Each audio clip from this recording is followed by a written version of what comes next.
Let's start with absolute morality. I think this is the easiest to understand. It's a good one to start with if you're new to this way of apologetics. If God created us, he has the right to set the rules. Otherwise, why not make our own rules? Well, that's pretty obvious, isn't it? In the Christian worldview, God is good and is the standard of goodness. But if it's just, if we're just rearranged pond scum, why not do what you want? If Adam is in your past, if God made you, who owns you?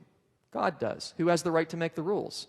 God does. And so you end up with absolute morality. Absolutes from God. God sets the rules. If ape is in your past, if you're just rearranged pond scum, why not make your own rules, right? You own yourself, and you can determine your own rules. And so we end up with relative morality. Man sets his own rules.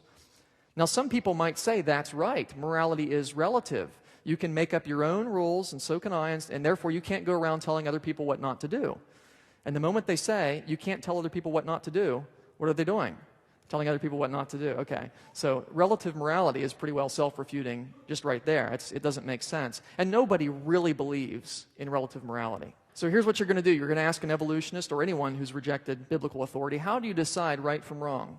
Because apart from the biblical God, morality can only be relative, but people cannot live that way. And people know in their heart of hearts that morality is not relative. Now, some people will say, oh, come on, Dr. Lisle, everybody knows right from wrong. To which I would respond, yeah, that's because God has revealed himself to human beings, and so in our conscience we know right from wrong. But my point is, in an evolutionary worldview, why would there be such a thing as right and wrong, and how could you possibly know about it? Say everybody knows is not answering the question. Now I want to give you some possible responses to this. Not that there are any good responses, but that's the point. I want to show you that the best responses to this are not rational.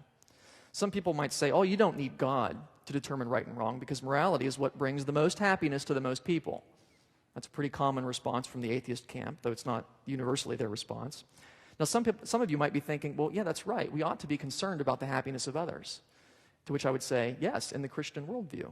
Right? That's the golden rule. We're to do unto others as we'd have them do unto us. So even here, he's borrowed on the Christian worldview a little bit to support his own. But my point is, in an evolutionary universe, why should I be concerned about the happiness of others? If they're just rearranged pond scum, why should I be concerned about their happiness?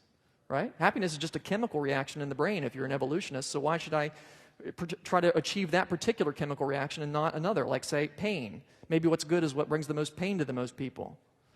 Right? I mean, this is totally arbitrary and totally impractical, too. How could you possibly measure this? I mean, how do you know what brings the most happiness to the most people? Do we have little meters on our arm telling us how happy we are? Can I point my tricorder at you and say, oh, you're this 50 levels of happiness or whatever? That's not going to work. Marquis de Sade enjoyed torturing women. Now, maybe the pleasure he got in torturing women outweighed the pain of the women that he tortured. And so that would be good under this definition. And so you say, well, yeah, that's not going to work. That's not a tenable position. Well, the moral code is simply electrical impulses in the brain. I was debating a PhD neurologist, and this was his answer. And he was a very smart man. I couldn't believe that he gave this ridiculous answer. Because if it's just a section of your brain, if it's just electrical impulses in the brain, why should I follow it? Right? I have other impulses in my brain too. I don't follow all of my impulses, and that's probably a good thing, right? Because sometimes I'm inclined to do things that maybe are not good. This would not be morality if it's just impulses in the brain. It's not universal laws, and my brain's different than yours anyway. I have different impulses, and so what's good for me would be different than what's good for you. And you can't have objective morality that way. Laws of morality are conventions adopted for the benefit of society. There's something, we all agree to them, and so, because we need these laws to maintain society. Why? That's arbitrary. Well, because without that, we'd have disorder. So, it's an evolutionary universe. Well, but Dr. Lisle, we need these laws to prevent us from acting, what, like animals? Is that what you want to say? But in the evolutionary worldview, that's all we are, right? And by the way, if they're conventional, then different cultures could adopt different laws of morality, right? And so you could have different moral codes in different cultures. Now, there have been cultures, in a sense, that have tried this. Hitler thought that it would benefit his society to kill Jews, but I don't think that any of us would say that that is really good. You couldn't say that society is evil if this was the definition of morality, because every society would have its different moral code. So they're not laws if they're just conventions. And by the way, the word benefit assumes a standard of goodness anyway. Who's to say what's good unless you already have a standard of goodness? So it's a bit circular as well. People can adopt their own moral codes. I had one reporter tell me when he was a secular reporter and he was interviewing me. And I said, sure, but if you can, so can I. And you might not like some of the things that I want to do. Maybe I want to shoot you. He got the point. He got the point. He realized that you can't have universal, objective moral laws if they're just something that people invent. And just to drill this home, consider an evolutionist who is outraged at seeing a violent murder on television.